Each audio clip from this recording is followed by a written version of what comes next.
अध्यक्षा, तेलंगाना में 2015-16 में ज़मीन सूखने के कारण किसानों को बहुत नुकसान हुआ था। फिर अपने सरकार ने असेसमेंट करके केंद्र को एक रिपोर्ट भेजी थी।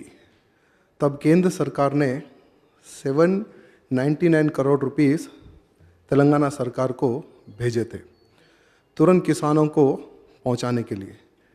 लेकिन सरकार ने तुरंत वो पैसे नहीं भिजाकर 1 साल तक उस पैसे को रोका और उसके बाद में किसानों तक वो पैसों को भिजाया। अध्यक्षा, पिछले साल भी 50% से अधिक वर्षा हुई हमारे तेलंगाना में, जिसके कारण बहुत सारा नुकसान किसानों को हुआ। अभी हाल ही में गुलाब तूफान के कारण बहुत सारा नुकसान हमारे अन्नदाताओं का हुआ। अध्यक्षा, फसल बीमा योजना 2017 में केंद्र सरकार द्वारा किसानों के लिए लाई गई थी, जो कि किसानों के लिए बहुत उपयोगी रही हुई है योजना।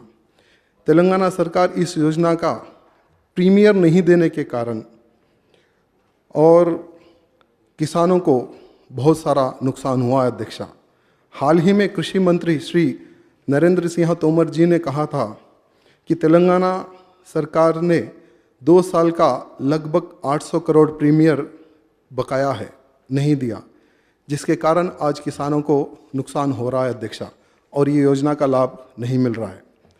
साथ ही साथ अध्यक्षा, रैतु बंधु के तहत सरकार ने किसानों को 2 फसलों में 10,000 रुपये का एक अच्छा सा सहयोग दिया है, जिसके लिए मैं सरकार को धन्यवाद करता हूँ।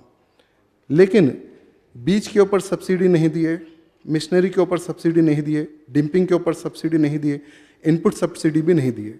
सरकार द्वारा रैतु बीमा दिया जा रहा है। अधिकतर किसान फसल नुकसान